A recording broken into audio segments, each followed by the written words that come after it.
policies that you recommend? And I have a minute, 1 minute, a few more. Okay. So very, very briefly, and I'll just limit myself to what I sort of understand, which is, again, international trade and services, so building from what has been said before. And maybe mention, I mentioned before that I thought that the frameworks that we currently have are not adequate for the kind of economy that we live in, and particularly the role that services plays in that economy. So let me just mention a few issues. One has to do with services and digitalization, and Lucien is probably at the head of doing the hard thinking on that field. Then there's the question, obviously, of the coherence or lack of the arrangements that we have today for trading goods and those that we have for trading services, particularly in a situation where the fragmentation of production into value chains and because of new types of business models, including production models that include this servicification that Maxi was talking about, so really the differentiating from liberalization to the rules of liberalization of services and goods doesn't make much sense anymore. So as a couple of practical examples, we work for a number of years on the question of renewable energy technologies and trying to understand issues at the border, beyond the border, so on. Countries engage in the WTO and a plurilateral agreement that they call the Environmental Goods Agreement, where they look at, and also at APEC, where they look at the possibility of liberalizing some of the components of these technologies, as they did, for instance, in the ITA, in the Information Technologies Agreement. In both cases, liberalizing the goods without liberalizing the services make very little sense. So you may liberalize, for instance, parts and components that have to do with assembling a windmill, but if there is, for instance, maintenance services or even the provision of installation and assembling and so on that required either the movement of personnel or required the delivery of services in other ways, including in a cross-border manner, but through, for instance, digital means, and those are not liberalized, then you are really not doing much by liberalizing those goods. And so that was a hard lesson, that you could go through these very difficult negotiations and actually don't do effectively much because you continue to separate services and goods when they are many times today, either they're bundled or they're embedded, the services in the goods, or they're associated and they're essentially associated to the goods and the utility of the goods. So that's another issue that is a very big issue. What do we do about this? And so do we review this separation that we have in the rules and in the approach to liberalization and to cooperation in international trade when it comes to goods and services, or can we really make it more adequate to the current economy? A third area has to do with regulatory cooperation.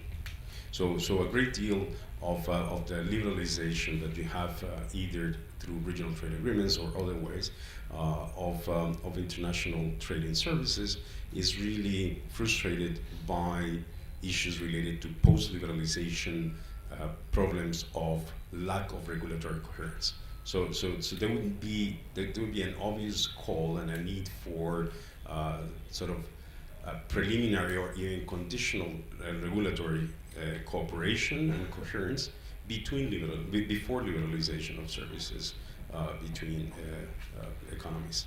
So that there are a million cases like this, but again, going back to the more modern economy, issues that have to do with the provision of services through digital means, and say, for instance, professional services, health services, legal services, and so on, would be again frustrated if there's no regulatory cooperation before you get into the liberalization and the actual provision of those services.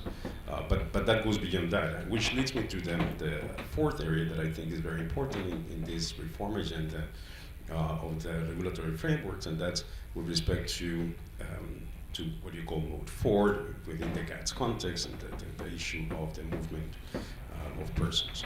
I think that's a huge area in the global economy that going forward we need to address in a more intelligent manner, if you like. I mean, I was part of the negotiations of the Uruguay round that saw the emergence of the GATS, and I know how hard it was to go through that very incredibly creative exercise of organizing the liberalization of trading services, but and this conception of the four modes of delivery. But the question of what do we do to organize the cross-border movement of people for purposes of providing their labored services, it's one that remains very much inadequate in those frameworks, and one that is going to become more and more acute as we go into the demographic dynamics of the next 20, 30, 40 years. But also, again, because of the changes that are brought about into the economy by digitalization. And I think that there are ways of dealing with these issues, as Maxi was explaining before. We have some examples of ways in which this can be done. Ideally, from my perspective, we should probably think about no less than a global labor market, which is not to say that it's not organized in national jurisdictions, but which is regulated in a way that allows really for a competitive provision of movement of labor across borders. And so again, those are all issues that are critical to the delivery of the SDGs. They are behind many of each of these SDGs. Each of the SDGs, going back to your first question, requires a multiplicity of services and the organization of the generation, the supply, and the delivery of those services. And it also requires, again, that we look very carefully at the terms in which countries can really provide for those services in the context of a globalized economy. Well, I for one second, I feel more comfortable now that Max and Ricardo talked about trade to probably place a small commercial before we close our session, and you'll see the context in which I want to do it. I mean, these days, not too far from here in Mar del Plata, people are going to talk about the importance of the WTO, the ways in which we can modernize the rules applicable to international trade for the benefit of all, including for development.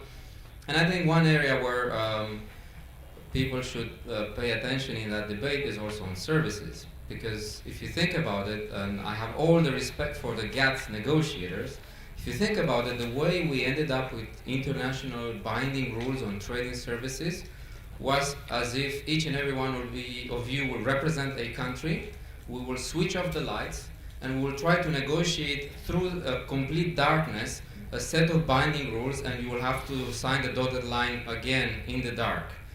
These people who negotiated the GATS rules had no idea, based on facts and figures, exactly how that has how will it impact their economies. There was no trade statistics by modes of supply. There was, and they negotiated, for those of you who are not in the Geneva trade bubble, the modes of supply is a quintessential technological tool in the negotiation. If you don't know modes of supply, you shouldn't be in that dark room. So if you're in the dark room and you discuss modes of supply without any statistics on trade in services by modes of supply, and without any information on the actual restrictiveness of your trading partner's situation, how on earth are you supposed to achieve an ambitious agreement? And yet they did it. Although there are some loopholes, let's not think about the GATS as being perfect, but it's very good. So the commercial, the little advert is this. I had to go to the Eurostat representatives of statistical institutes 3 times and tell them that they can switch on the light, and that they should switch on the light so that people in my team, the trade negotiators, can do a better job. Because it's the national statistical institutes and the central banks who refused systematically up until last year to generate these kind of statistics. Now we have it for the first time in the European Union. At the entrance, you'll see there's a paper you can read through. We have, for the first time, statistics on trading services by modes of supply. So negotiators have no excuse now to do a good job when they sign a free trade agreement on services.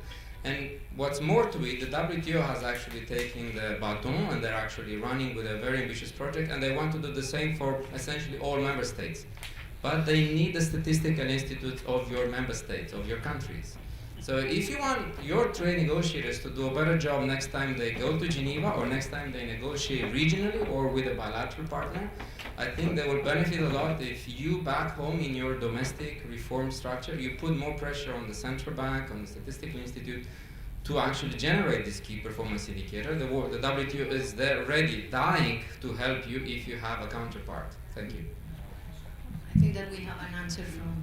No, I just thought that I should say something because I was one of those negotiators, and so I have to say, Lucien is by and large correct. The problem is that we rely on Carlos Primo Braga and the World Bank team while we were negotiating. So I'll just leave it there. Muchísimas gracias a todos. De verdad ha sido excepcional tener toda la experiencia, el conocimiento de ustedes y pues la pasión que le han puesto a este panel. Les agradezco muchísimo y buen almuerzo.